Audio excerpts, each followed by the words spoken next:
Good morning. In this video, we'll do the first half of talking about data science ethics.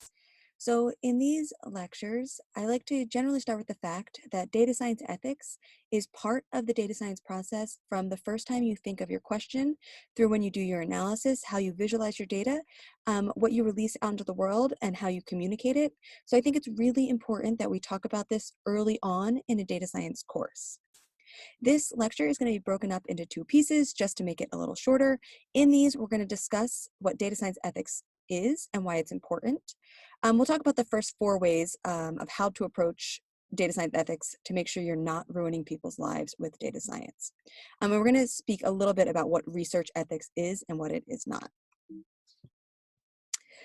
So the quote I like to start out with here comes with the quotation from IBM that says, "Big data and analytics technology can reap huge benefits to both individuals and organizations, bringing personalized service, detection of fraud and abuse, efficient use of resources, and prevention of failure or accident."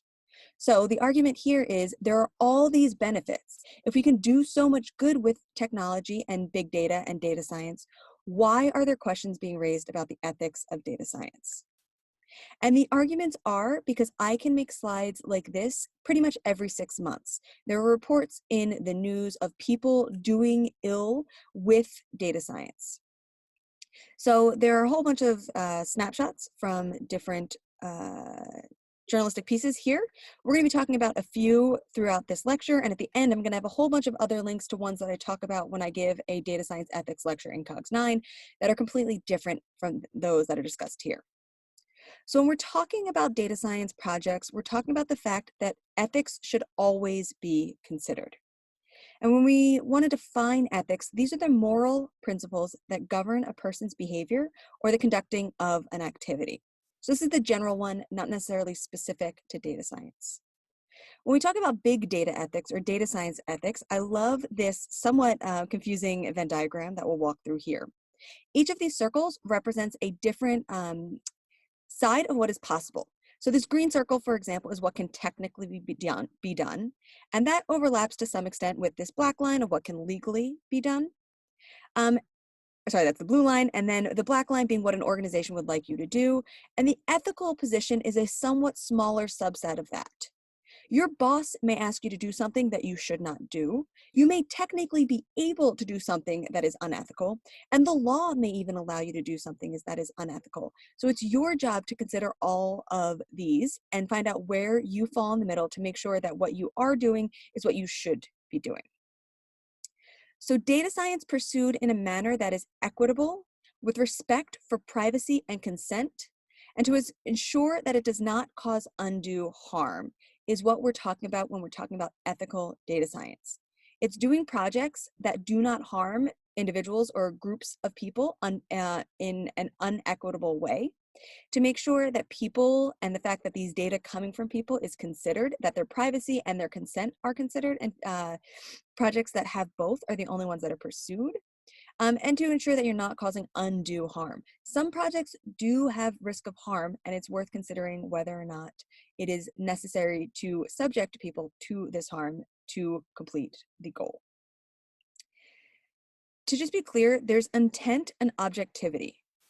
Intent is not required for harmful practices to occur. We're going to see some examples of that throughout. You can have the best of intentions and wind up harming people, so it's worth considering what the unintended consequences of your work could be. That said, data and algorithms and analysis are not objective. They're done by people who have biases, and it uses data that also are biased because usually they're collected by humans. So to think of this as a completely objective process where there's going to be one right answer and all the other answers are wrong would be incorrect.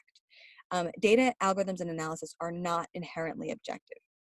The third one is that data science is powerful. We saw this on that first slide about big data analytics. It is a powerful process. There's a lot of good that can be done in the world. We just need to do it with care. And bias and discrimination driven by data and algorithms can give new scale to pre-existing inequities. We're going to see examples of this. So the way we're going to walk through this is to consider 9 things that you can consider when you're carrying out your data science projects, and ways to not ruin people's lives with data science. So when you're considering your final project in this class, look back on these 9 things. Think about each of these. It's not just whether or not the data are publicly available that you want to consider, it's the whole process. So the 9 things are listed here, and we're going to walk through the first 4 in this video. So it's going to be the question, the implications, the data, and informed consent. So the first one, when you sit down to start a data science project, it's going to start with a data science question. We saw this as part of the scientific process. What is your question? Is it well posed? Is it specific? We're going to spend a whole video on forming data science questions later. But you need to know something about the context and background of your question. A lot of the times people in the data science world are working in an area where they are not expert.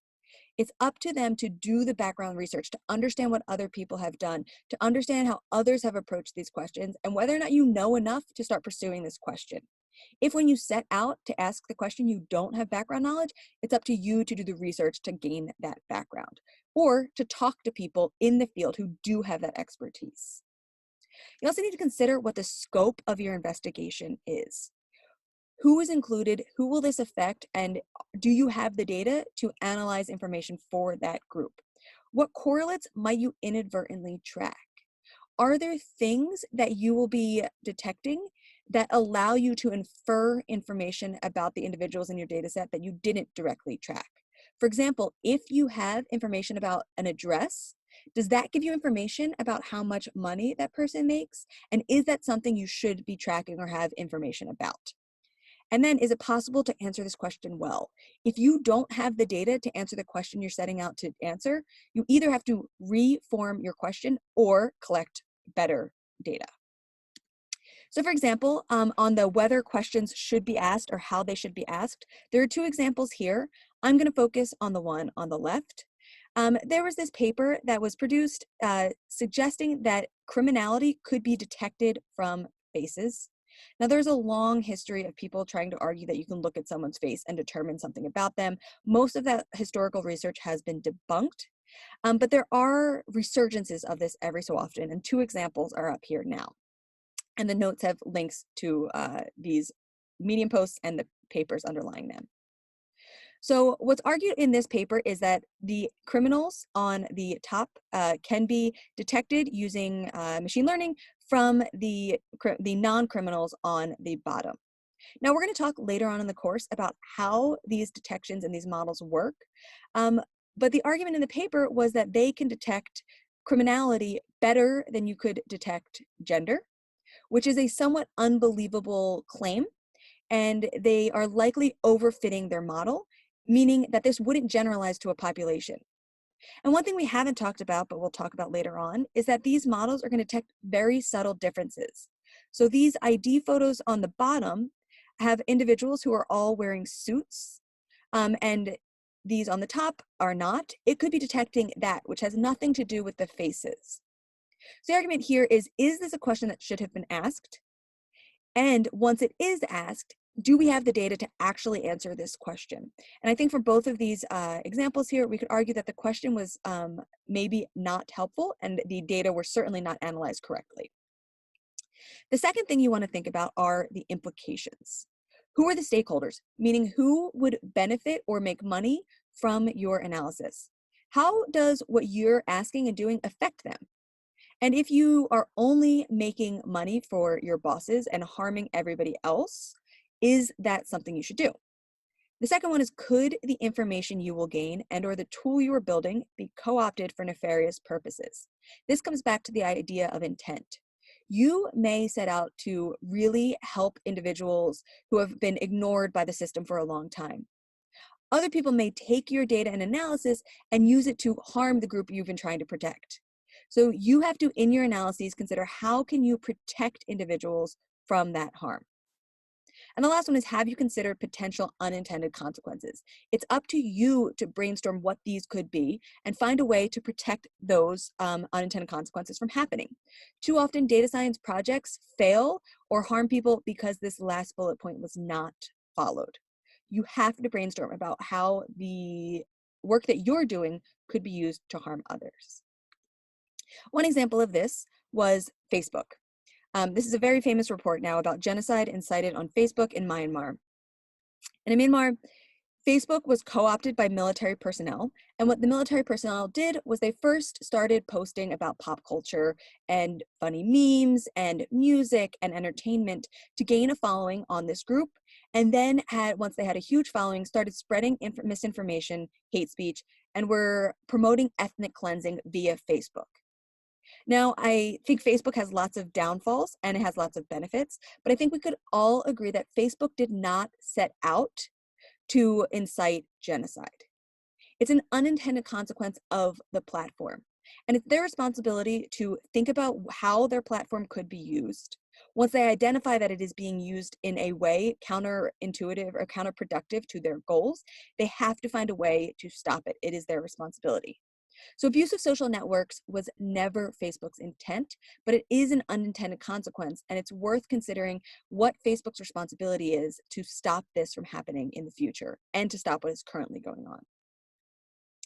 The third is the data.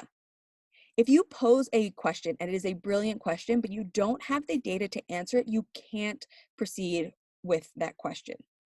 So you have to ask yourself, is there data available? And is the data directly related to your question? For example, if you want to answer something about the entirety of the United States and you only have data from one county, you have to reform your question. You can't just generalize to the entire United States when you only have data about a small portion of it. Or is only potentially related through proxies, meaning if you want to measure something directly, say height, but you only have, say, shoe size, is that a good enough proxy to answer the question that you want to answer? Who do you have data from? Is it the people you need? Are these the observations that you need to answer your question? Do you have enough data to make reliable inferences? If you have information from all over the country, but you only have one person from each state, that's probably not enough. So you need to make sure that you have enough data to answer the question you set out to answer. And you need to consider what biases your data have. Data are going to be biased, and it's worth considering whether or not they are too biased. And it's always essential to report what biases exist and to check for them. The last point here is if you do not have and cannot get enough good, appropriate data, you may just have to stop. You might need to rethink your question or go get more data. And that's okay. It happens all the time. And it's what you have to do if you don't have the right data. One example here comes from the biomedical sciences. So biomedical research has often excluded female subjects. This happens both at the human and at the model organism level. So when model organisms, we're talking about mice and rat studies or Drosophila. And this was based on a faulty assumption that females would be more variable due to hormone shifts throughout the month. And the argument was that their findings, if you used female subjects, would not generalize as well. So I have some links to studies here. But what was found is, in fact, that that's not the case. And we actually wound up doing more harm by not including female subjects. So the underlying assumption was faulty. And then research proceeded for years and decades without including female subjects, leading to the data itself being biased, leading us to not be able to generalize our results and harming individuals in our population. The final piece that I want to talk about for this portion of data science ethics is considering informed consent. Informed consent is the voluntary agreement to participate in research, in which the subject has an understanding of the research and its risks. An important note about informed consent is that it can be withdrawn at any point in time. So the way informed consent works is that individuals must be explained, if they're going to participate in a research study, what is going to be asked of them, what the potential benefits are, what the potential harms are, and they must be explained this in a way that is understandable. So you can't just give somebody a 10-page document with a whole bunch of jargon and have them sign it and call that informed consent. It must be explained to them in a way that is understandable. They must have an understanding, and then they must sign that they consent to the following. And the fact that it can be withdrawn at any point in time, if researchers are carrying out a study where they, every 4 months, asks subjects to come back in and then draw blood and then analyze them, if this goes on for 2 years and a month before the end of the study, a subject says they no longer wish to participate, that is 100% okay, and none of the data collected from that person before in the past 2 years can be used. So it's important to make sure that everybody understands what's being asked of them, what this potential benefits are and risks are, to get their informed consent, and then to know that it can be withdrawn at any point in time. One example of informed consent causing an issue with regards to data science ethics came from this now very famous study of emotional contagion that Facebook carried out. So Facebook conducted an experiment investigating whether they could manipulate people's emotions by manipulating the content displayed on one's newsfeed. So I go into the details of this in COGS 9, but I'll summarize it here. What they did was they, for some subset of their users, made the content on a user's newsfeed more negative, and on another subset made their newsfeed more positive. And then they looked at the statuses written by individuals later on to see if they were more positive or more negative in relation to the initial change, whether their news feeds were more positive or more negative. Seeing whether or not people who saw more negative content went on to post more negative statuses, suggesting that there is this idea of emotional contagion. The alternative would be social comparison, that if you had seen more positive information in your newsfeed, that would make you feel bad, and that you would then go post more negative statuses later on. So to summarize here, the effects were very, very small, but the reason we're talking about this in the data science ethics section is because the data were collected by Facebook and then given to researchers at Stanford and UCSF, who analyzed the data and published it in PNAS, a very famous scientific journal. Informed consent was not received on the Facebook platform. So the people that were participating in this study had no idea. And the argument was that these were collected by a company, by Facebook, so it doesn't count as human subjects research. But the researchers who did this were subject, and they went to an IRB who said they didn't need to get IRB approval and that it was fine.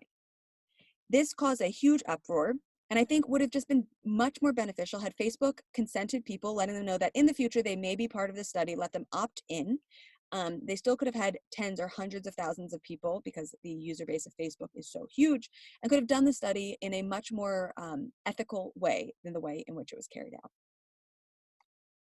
So those are the first 4 ways in which we are asking you to consider whenever you approach a data science project to not do harm with data science.